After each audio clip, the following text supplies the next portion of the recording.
Shalom, selamat pagi Bapak Ibu Saudara. Puji Tuhan, saya bersyukur kita masih diberi anugerah, masih diberi kesempatan oleh Tuhan untuk bersama-sama mendengarkan kebenaran firman Tuhan. Dan saya masih diberi kesempatan untuk memberitakan firman Tuhan kepada kita semua. Itu sebuah anugerah yang luar biasa yang boleh kita nikmati. Pada pagi hari ini, firman Tuhan diberi judul doulos, atau di dalam bahasa Indonesia artinya hamba atau budak. Kita akan membuka Alkitab kita dari surat Roma, pasal yang ke-6, ayat 15 sampai 23. Roma pasal 6, ayat 15 sampai 23. Saya akan membacakannya bagi kita semua dari Alkitab terjemahan baru edisi yang kedua. Jadi bagaimana? Apakah kita akan berbuat dosa karena kita tidak berada di bawah hukum Taurat, tetapi di bawah anugerah? Sekali-kali tidak. Apakah kamu tidak tahu bahwa apabila kamu menyerahkan dirimu kepada seseorang sebagai hamba untuk menaatinya, kamu adalah hamba orang itu yang harus kamu taati, entah itu dosa yang memimpin kamu kepada kematian, entah itu ketaatan yang memimpin kamu kepada kebenaran. Namun syukur kepada Allah, dahulu memang kamu hamba dosa, tetapi sekarang kamu dengan segenap hati telah menaati pengajaran yang telah diteruskan kepadamu. Kamu telah dimerdekakan dari dosa dan menjadi hamba kebenaran. Dalam bahasa sederhana aku mengatakan hal ini karena kelemahan kamu sebagai manusia. Sebab sama seperti kamu telah menyerahkan anggota-anggota tubuhmu menjadi hamba kecemaran dan kedurhakaan yang membawa kamu kepada kedurhakaan, demikian pula kamu sekarang harus menyerahkan anggota-anggota tubuhmu menjadi hamba kebenaran yang membawa kamu kepada pengudusan. Sebab waktu kamu hamba dosa, kamu bebas dari kebenaran. Buah apakah yang kamu petik waktu itu yang menyebabkan kamu merasa malu sekarang? Kesudahan semuanya itu ialah kematian. Namun sekarang setelah kamu dimerdekakan dari dosa dan setelah kamu menjadi hamba Allah, kamu beroleh buah yang membawa kamu kepada pengudusan dan sebagai kesudahannya ialah hidup yang kekal. Sebab upah dosa ialah maut, tetapi karunia Allah ialah hidup yang kekal dalam Kristus Yesus Tuhan kita. Amin. Sedemikian jauh pembacaan firman Tuhan. Bapak Saudara, di minggu yang lalu kita bersama-sama memperingati, merayakan kemerdekaan bangsa Indonesia. Kita merayakan karena bangsa kita sudah dibebaskan dari penjajah, dari orang-orang Eropa, dari orang-orang Jepang, ya kita bersyukur.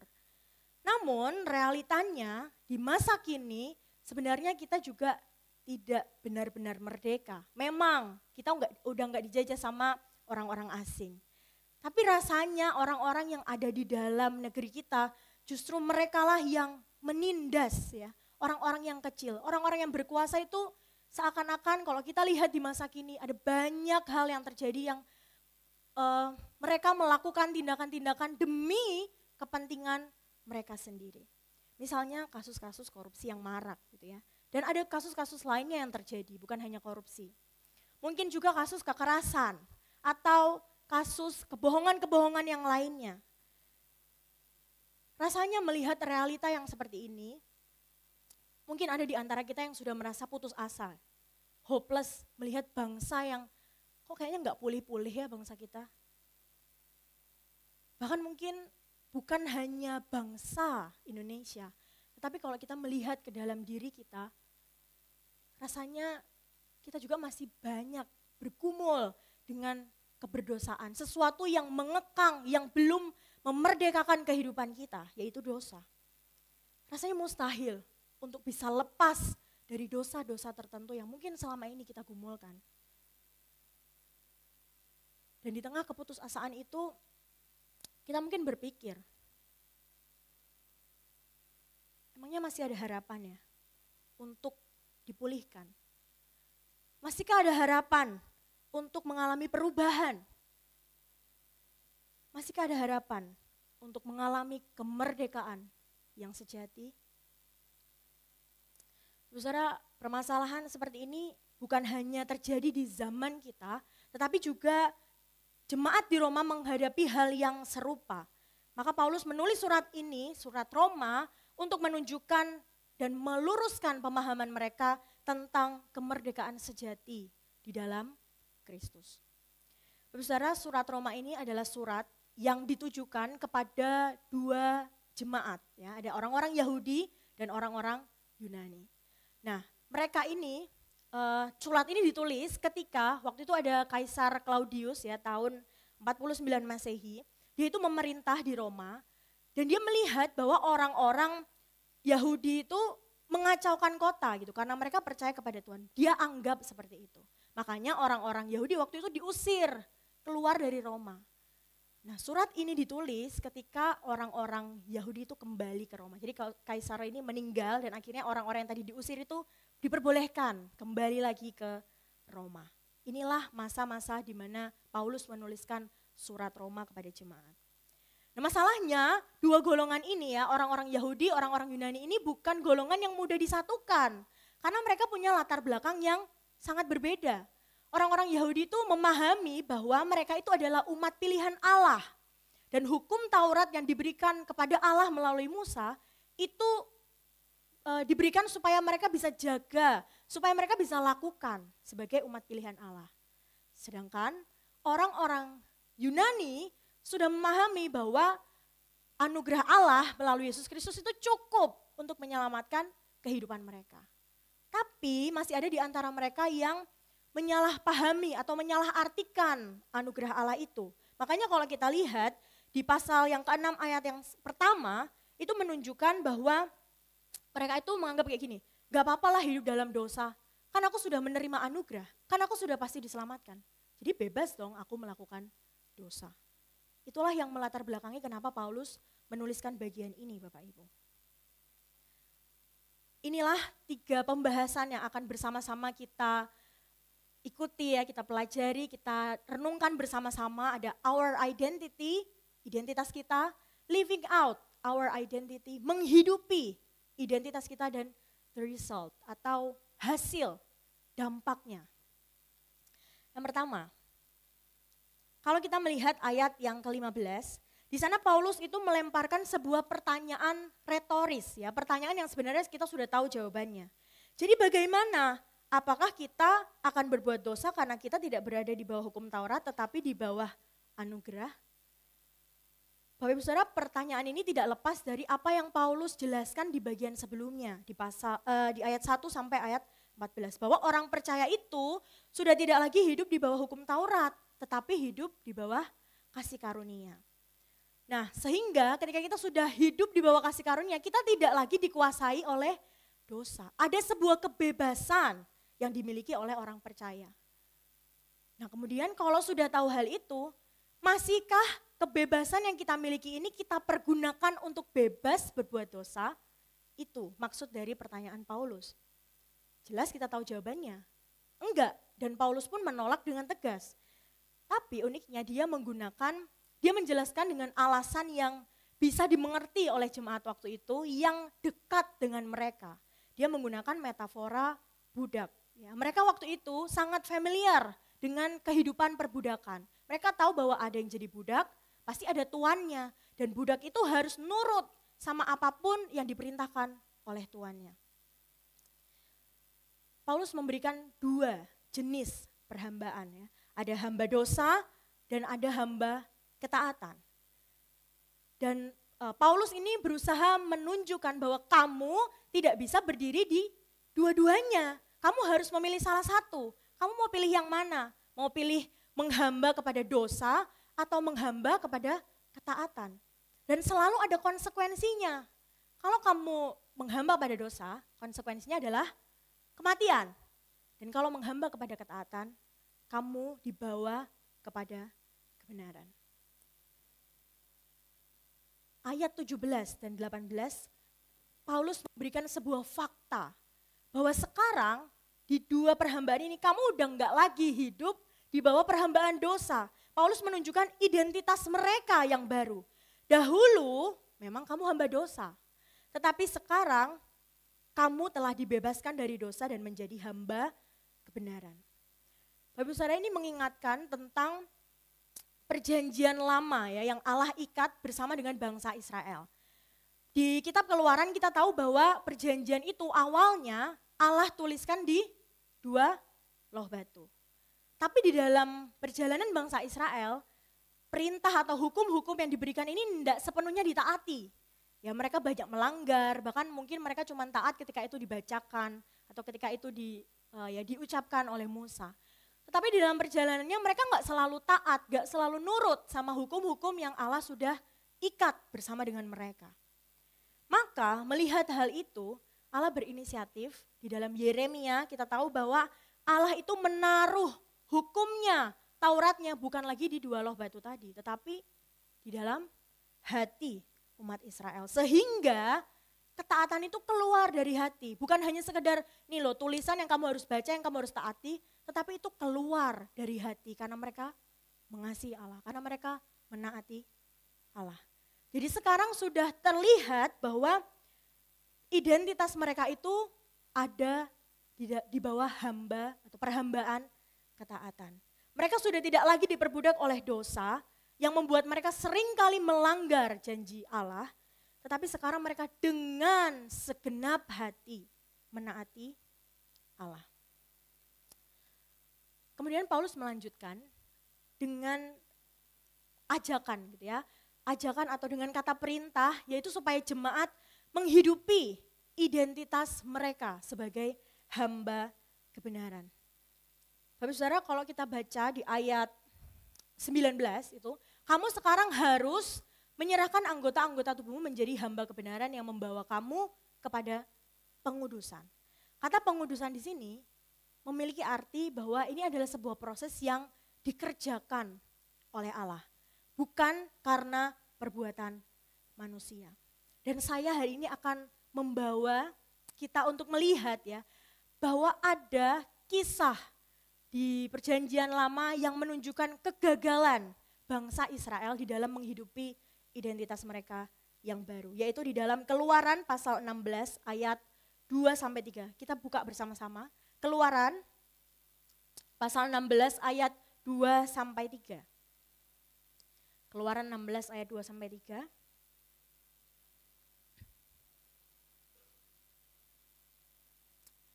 Saya akan membacakan bagi kita semua. Di padang gurun itu segenap umat Israel bersungut-sungut kepada Musa dan Harun dan berkata kepada mereka, lebih baik kami mati saja di tanah Mesir oleh tangan Tuhan. Waktu itu kami duduk di depan kuali berisi daging dan makan roti sekenyang-kenyangnya. Sebab kamu membawa kami keluar ke padang gurun ini supaya seluruh jemaah ini mati kelaparan. Bapak Ibu, konteks pada waktu itu bangsa Israel itu sedang dipimpin oleh Musa untuk keluar dari tanah Mesir ya. Kita tahu tanah Mesir itu adalah tanah perbudakan. Dan di sini mereka tuh sebenarnya sudah ditolong sama Allah ya. Mereka tuh sudah disediakan minuman, disediakan makanan untuk mereka bisa bertahan hidup. Tapi ketika mengalami kesulitan di padang gurun, mereka mulailah bersungut-sungut dan ingat gitu ya, flashback. Dulu di Mesir lebih enak, sekarang kami menderita nih gara-gara kamu. Itulah yang diungkapkan oleh bangsa Israel. Padahal kita tahu secara status mereka itu sudah dibebaskan dari perbudakan. Secara fisik juga mereka sudah bebas. Mereka sudah nggak ada di tanah Mesir. Mereka sudah tidak lagi diikat oleh perbudakan Firaun. Tetapi pola pikir mereka, cara mereka berpikir itu masih pola pikir mereka yang lama. Masih pola pikir budak. Mereka lupa Bapak Ibu bahwa kesejahteraan, ya, kenyamanan yang diberikan oleh Firaun, makanan yang disediakan, mungkin ya hal-hal yang lain yang disediakan oleh Firaun itu sebenarnya alat untuk mengekang mereka, untuk membuat mereka justru semakin tunduk pada Firaun. Maka dari itu di dalam sungut-sungut mereka masih bisa bilang enak di Mesir. Bayangin Bapak Ibu, udah dikeluarin loh itu dari Mesir, sudah dibawa keluar. Tapi masih mereka menganggap bahwa lebih enak yang lama. Mereka itu seperti ada di polanya Firaun. Kita, manusia itu kebiasaan yang berulang itu membuat kita jadi terpola. Kita punya gaya hidup itu seperti itu terus. Nah, sulit bagi kita untuk keluar biasanya dari pola kehidupan kita. Bangsa Israel juga sama. Mereka ini sudah terpola menjadi budak di Mesir. Jadi ketika mereka dilepaskan dari pola itu kayaknya sulit bagi mereka untuk meninggalkan pola hidup, pola pikir mereka yang lama. Nah, inilah yang sebenarnya Paulus maksudkan gitu. Jangan sampai kamu itu gagal menghidupi identitasmu. Jangan sampai kamu masih punya pola pikir yang lama sebagai hamba dosa. Kamu ini sekarang hamba kebenaran. Dan di bagian yang terakhir kita melihat bahwa Paulus itu menunjukkan kontras, dampak dari konsekuensi atau dampak dari perhambaan yang mereka nanti akan pilih. Hamba dosa atau hamba kebenaran. Hamba dosa itu bebas dari kebenaran. Bukan bebas untuk melakukan kebenaran ya Bapak Ibu, tapi bebas dari kebenaran. Kemudian apa? Buah yang dihasilkan adalah buah yang memalukan. Dan kesudahannya ialah kematian, maut. Sedangkan hamba kebenaran, kamu bebas dari hukuman dosa. Kamu menghasilkan buah pengudusan, bebas dari perhambaan, dari kuasa dosa. Dan yang terakhir, buah atau kesudahan yang kamu akan dapatkan adalah kehidupan kekal. Ini yang Paulus mau jemaat di Roma itu mengerti. Lalu apa setelah melihat hal ini, apa yang kita pikirkan gitu ya? Maksudnya di dalam pergumulan kita sebagai orang-orang percaya, kita juga bukan orang yang bebas dari dosa. Kita masih sering kali jatuh di dalam dosa. Bagaimana firman ini berdampak di dalam kehidupan kita? Bagaimana firman ini berbicara kepada setiap kita, dan saya berharap melalui firman ini kita diubahkan ya Bapak Ibu. Kita dahulu adalah orang-orang atau hamba-hamba dosa. Kita dibelenggu oleh kuasa dosa sehingga kita merasa sulit untuk meninggalkan dosa. Kita merasa enggak punya daya, enggak punya kekuatan untuk melepaskan diri dari ikatan dosa. Seperti bangsa Israel yang diperbudak, diperhamba oleh Firaun. Rasanya mereka enggak punya kuasa ya untuk melawan kekuatan Firaun. Kita juga sama. Dulu kita enggak punya daya, enggak punya kuasa untuk menang atas dosa. Kita kalau menggunakan kekuatan kita sendiri ya, pasti gagal. Ujung-ujungnya pasti jatuh lagi dalam dosa. Pasti melakukan itu lagi berulang-ulang kali. Dan mungkin pada akhirnya kita akan merasa, udahlah percuma juga berubah. Aku jatuh lagi dalam dosa. Kita putus asa. Kita mulai merasa hopeless. Gak ada jalan keluar. Tapi Kristus memberikan jalan keluar itu buat kita Bapak Ibu. Dia tahu kita ini gak bisa mengusahakannya sendiri. Dia tahu kita akan gagal dan gagal lagi. Maka dari itu dia berinisiatif untuk memenangkan kehidupan kita dari perhambaan dosa. Ayat 17, syukur kepada Allah. Itu menunjukkan bahwa hanya melalui karya Kristus kita itu mendapatkan identitas yang baru. Kamu telah dimerdekakan dari dosa dan menjadi hamba kebenaran. Saudara, Tuhan gak membiarkan kita terus-menerus ada di dalam kubangan dosa. Dia membawa kita keluar. Dia memberikan kita pengharapan bahwa kita itu sungguh-sungguh dimampukan untuk lepas dari kuasa dosa. Identitas kita sebagai hamba dosa itu sudah dipatahkan. Dan kita punya identitas yang baru sebagai hamba Allah. Hamba-hamba kebenaran. Namun ini bukan hanya sekedar status yang kita miliki. Sekarang aku hamba kebenaran. Tapi kita dipanggil juga untuk menghidupi ya, untuk menjalankan identitas kita ini. Bagaimana caranya? Paulus menunjukkan bahwa kita perlu menyerahkan anggota-anggota tubuh kita menjadi kebenaran. Bapak Ibu mungkin, bukan mungkin ya, ketika kita menjadi hamba dosa, kita kan gak punya kuasa untuk menang dari dosa. Karena kita terus terikat ya, kita tuh melekat sama dosa. Tapi sekarang dengan identitas kita yang baru, kita ini dimampukan untuk menang atas dosa. Maka langkah yang bisa kita lakukan adalah lari menjauhi dosa. Di dalam Kejadian pasal 4 ayat yang ke-7, itu kisah tentang Kain dan Habel. Kita tahu apa yang dilakukan Kain terhadap Habel. dibunuh. Ya.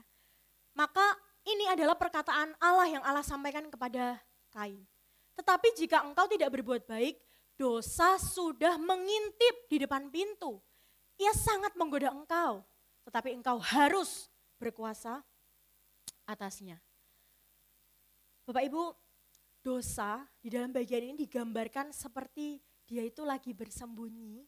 Dan kalau dia melihat ada kesempatan, dia tangkap kesempatan itu, dia mangsa orang itu.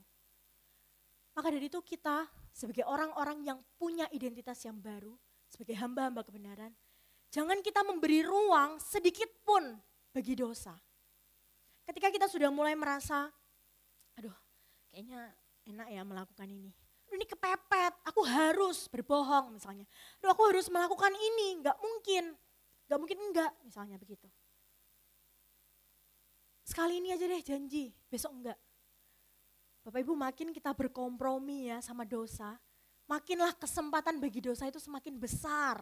Kita makin ditarik sama dosa itu untuk ayo lakuin lagi aja. Enak kan, ayo lakukan lagi. Itu bagaimana cara dosa memperbudak kita. Maka dari itu sebelum kita semakin jauh tenggelam di dalam keberdosaan, kita lari. Karena kita bukan lagi hamba yang gak punya kekuatan, gak punya daya. Tapi kita loh sudah dimampukan, kita dimenangkan atas dosa. Kita dimampukan untuk melawan kuasa dosa. Tidak hanya itu, tapi Paulus juga memberikan kepada kita petunjuk untuk secara aktif melakukan kebenaran. Bapak Saudara kalau melihat pola di Alkitab, Alkitab itu selalu bilang, jangan begini, tapi lakukan begini. Jangan begini, tapi lakukan begini. Nah ini juga sama. Lari dari dosa, lakukan apa selanjutnya? Di sini Paulus berkata bahwa kita perlu menyerahkan anggota tubuh kepada kebenaran. Bagaimana contoh konkretnya? Misal di pekerjaan kita, di keluarga ya, kita diperhadapkan dengan kondisi-kondisi yang mungkin sebenarnya bisa untuk kita berbohong, berlaku curang. Kita dipanggil bukan hanya sekedar tidak berbohong, berhenti melakukan kecurangan, tetapi kita dipanggil untuk jujur, berintegritas, mengungkapkan apa yang benar, mungkin di tengah-tengah keluarga, di tengah-tengah lingkungan pekerjaan, dimanapun kita berada. Atau mungkin ketika kita diperhadapkan dengan orang-orang yang mungkin membuat kita sedikit kesal, ya, sedikit gemas gitu ya. Kita bukan hanya dipanggil untuk, aku nggak mau jawab kamu supaya aku tidak emosi. Oke, kamu ngomong ya aku dengerin aja tapi aku nggak respon. Bukan hanya sekedar menahan emosinya Bapak Ibu, tapi kita dipanggil untuk merespons dengan kasih. Kita dipanggil untuk menghargai dia, melihat dia sebagai orang yang juga sama-sama diproses oleh Tuhan. Atau ketika kita diperhadapkan dengan dosa materialisme, kita mengejar kekayaan, mengejar harta di dunia. Kita dipanggil bukan hanya sekedar berhenti mengejar itu, tidak lagi melihat itu menjadi sebuah hal yang penting, tetapi kita diminta oleh Tuhan untuk mengelola apa yang kita miliki itu dengan baik. Melihat sebagai apa yang Tuhan berikan kepada kita itu sesuatu yang cukup, yang baik untuk kita kelola. Dan yang terakhir, di dalam kehidupan kita sehari-hari, dalam kita berkomunitas, dalam kita bersosialisasi dengan orang lain, di rumah mungkin, di tetangga, dimanapun lah ya, di gereja, mungkin ada kecenderungan-kecenderungan hati kita untuk mengatakan apa yang tidak benar terhadap orang lain. Kita mungkin suka ya menjelek-jelekan orang lain, bahkan yang tidak faktanya gitu ya, kita tambah-tambahin bumbu-bumbunya supaya menarik, supaya lebih enak didengar. Kita bukan dipanggil untuk sekedar berhenti julid, ya, berhenti gibah, berhenti ngomongin kejelekan orang lain, tetapi kita dipanggil untuk mengubah apa yang kita ucapkan. Menasehati mereka, mendukung mereka di dalam doa, memuji perbuatan mereka, menguatkan orang lain melalui perkataan kita. Jadi ini yang Paulus maksudkan sebenarnya, bukan hanya sekedar berhenti melakukan ini, tetapi lakukan kebenaran. Melalui anggota tubuh kita, mata, tangan, kaki, semuanya, bahkan pikiran kita tundukkan itu di bawah kebenaran. Dan dua hal tadi, lari dari dosa, melakukan kebenaran, inilah panggilan kita Bapak Ibu. Tapi kalau kita lakukan ini seorang diri dengan kekuatan kita, tentu akan sulit. Kita pasti bisa gagal lagi, kita bisa jatuh lagi. Maka dari itu, sebagai hamba kebenaran, kita perlu terus datang kepada sang sumber kebenaran yang sejati. Layaknya seorang budak. Budak itu butuh apa sih Bapak Ibu? Hamba itu butuh apa? Arahan kan? Butuh arahan, butuh pedoman, butuh petunjuk apa yang harus saya lakukan. Nah kita sebagai hamba kebenaran, kita punya Tuhan kita Yesus Kristus. Bagaimana kita tahu arahannya? Bagaimana kita tahu petunjuknya? Bagaimana kita tahu apa yang harus kita lakukan? Jelas melalui firman Tuhan. Melalui firman Tuhan, melalui doa-doa kita bisa datang kepada Tuhan. Supaya kita tahu apa instruksi yang Tuhan kita mau untuk kita kerjakan. Semakin kita dekat sama Tuhan kita Bapak Ibu, semakin kita tahu apa yang harus kita lakukan. Dan kita semakin dimampukan untuk menghidupi identitas kita sebagai hamba kebenaran. Bapak Saudara, saya bukan orang yang sempurna, kita semua bukan orang yang sempurna. Saya jatuh bangun di dalam dosa. Sehingga kadang-kadang di dalam perjalanannya, saya merasa, aku nih sudah pelayanan, gitu ya, sudah jadi hamba Tuhan, tapi kok masih ya Tuhan aku jatuh bangun di dalam dosa. Sehingga kadang-kadang iblis itu mengintimidasi saya Bapak Ibu dengan pikiran-pikiran yang membuat saya merasa aku gak layak di hadapan Tuhan. Kamu ini udah jadi hamba Tuhan, masih berdosa, masih melakukan itu lagi. Gimana sih? Habis berdosa kamu mau pelayanan? Emang Tuhan masih terima pelayananmu? Emang Tuhan berkenan sama apa yang kamu lakukan? Kamu bisa ngomong sama jemaat, begini, hidup dalam kebenaran. Tapi pada kenyataannya, kamu juga masih jatuh bangun dalam dosa. Sampai pada satu titik, saya lebih memilih untuk tenggelam di dalam perasaan bersalah. Saya enggak memilih untuk datang kepada Tuhan, minta ampun Tuhan, aku jatuh lagi. Tapi justru memilih untuk pergi meninggalkan Tuhan karena merasa percuma Tuhan, aku gagal lagi. Ya Tuhan percuma dah panggil aku jadi hamba Tuhan. Saya menyerah dengan keadaan di mana saya berdosa. Saya putus asa. Namun Bapak Ibu, firman Tuhan pada pagi hari ini mengingatkan saya secara pribadi dan meneguhkan saya secara pribadi bahwa saya punya identitas yang baru. Saya hamba kebenaran. Dan saya punya kuasa, saya dimampukan untuk tidak lagi melakukan perbuatan dosa. Saya dimenangkan, saya sudah dimenangkan oleh Kristus melalui kematiannya di atas kayu salib, melalui kebangkitannya, melalui kemenangannya atas maut. Saya juga diberi pengharapan untuk menang atas dosa-dosa yang mungkin selama ini saya gumuli. Bapak Ibu, saya berdoa dengan sungguh. Apa yang saya sampaikan pada pagi hari ini yang sudah terlebih dahulu menegur saya, menguatkan saya, juga bisa menguatkan kita. Mungkin saat ini ada di antara kita yang bergumul dengan dosa-dosa tertentu. Mungkin kita merasa putus asa, kita merasa gak ada harapan, percuma aku berubah, percuma aku datang sama Tuhan. Aku akan jatuh lagi dan jatuh lagi. Tapi Bapak Ibu, firman Tuhan pada pagi hari memberikan setiap kita pengharapan. Kita dimampukan untuk lepas dari dosa. Kita dimampukan untuk menghidupi identitas kita sebagai hamba kebenaran. Ayat inilah yang menguatkan saya di dalam saya mempersiapkan khotbah ini. Yehezkiel pasal 36 ayat 26 sampai 27. Kamu akan kuberikan hati yang baru dan roh yang baru di dalam batinmu. Dan aku akan menjauhkan dari tubuhmu hati yang keras Dan kuberikan kepadamu hati yang taat. Rohku akan kuberikan diam di dalam batinmu dan aku akan membuat kamu hidup menurut segala ketetapanku dan tetap berpegang pada peraturan-peraturanku. Ayat ini menunjukkan bahwa memang bukan kita yang melakukannya, tapi inisiatif Allah sendiri. Dia memberikan, dia menjauhkan, dia membuat, bukan kita Bapak Ibu. Dan ini yang menjadi pengharapan bagi setiap kita. Amin.